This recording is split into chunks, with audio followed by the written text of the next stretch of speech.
কর্মকর্তাদের যোগ্যতা যাচাইয়ে বিশেষ দক্ষতা মূল্যায়নের পরীক্ষা নিয়েছে ইসলামী ব্যাংক। ব্যাংক কর্তৃপক্ষ বলছে 2017 সালের পর চট্টগ্রামের পটিয়া থেকে নিয়োগ পাওয়া প্রায় 5,500 কর্মীর যোগ্যতা যাচাইয়ে বাংলাদেশ ব্যাংকের নিয়ম মেনেই বিশেষ এই পরীক্ষার আয়োজন করা হয়। এতে অংশ না নেওয়া ও বিশৃঙ্খলা করা ব্যাংকিং চাকুরি বিধিমালার পরিপন্থী বলে জানান ইসলামী ব্যাংকের সহকারী ব্যবস্থাপনা পরিচালক ডক্টর কামাল উদ্দিন জসিম। এর মধ্যে 5,000 কর্মকর্তাকে ওএসডি ও 200 জনকে চাকুরিচ্যুত করেছে ব্যাংকটি। তরিক ইসলামের রিপোর্ট। সম্প্রতি ইসলামী ব্যাংকের দক্ষতা যাচাই পরীক্ষা নিয়ে আন্দোলনে নামে 2017 সালের পর থেকে নিয়োগ পাওয়া কর্মীরা। তাদের দাবি, চাকুরিচ্যুত করতেই নেওয়া হচ্ছে বিশেষ এই পরীক্ষা। অর্থাৎ এদের সবকিছু পরিকল্পিত। যেখানে প্রায় 5,000 জনকে ওএসডি ও 200 জনকে ছাঁটাই করেছে সরকারি ও বেসরকারি খাতের বৃহত্তম এই ব্যাংকটি।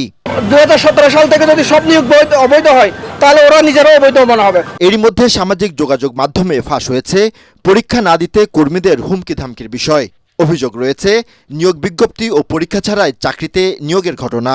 বিভিন্ন ফেসবুক মাধ্যম বা অন্যান্য মাধ্যমে দেখেছি স্যার, নেগেটিভ কিছু প্রচারণা ছিল আর কি স্যার।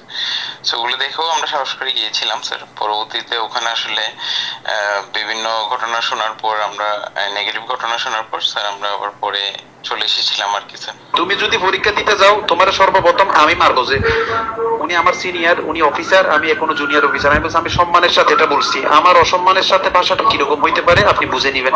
তবে ব্যাংক কর্তৃপক্ষ বলছে 2017 সালের পর ইসলামী ব্যাংকে অবৈধভাবে নিয়োগ পাওয়া প্রায় 5,500 কর্মীর দক্ষতা ও যোগ্যতা যাচাইয়ে বিশেষ পরীক্ষা, যেখানে অংশ না নিয়ে আন্দোলন করা ব্যাংকিং চাকরি বিধিমালার পরিপন্থী।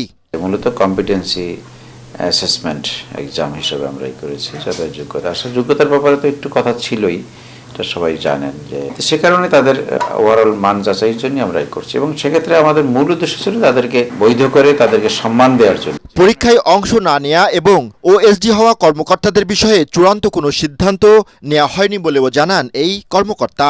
যারা পরীক্ষা গ্রহণ করেনি এটা তো তাদের একটা অ্যাপারেন্টলি একটা ভায়োলেশন, যে একটা ঊর্ধ্বতন কর্তৃপক্ষ এমপ্লয়ারের একটা ইনস্ট্রাকশনকে সে ভায়োলেট করলো।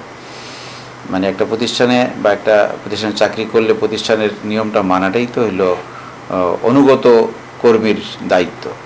ইসলামী শরিয়া মোতাবেক পরিচালিত দক্ষিণ এশিয়ার প্রথম ইসলামী ব্যাংকে বর্তমানে প্রায় 22,000 কর্মী রয়েছে, যার মধ্যে প্রায় 11,000ই চট্টগ্রাম বিভাগের এবং প্রায় 5,500 এস আলম গ্রুপের কর্ণধর মোহাম্মদ সাইফুল আলমের নিজ উপজেলা পটিয়ার। তরিক ইসলাম, এটিএন বাংলা, ঢাকা।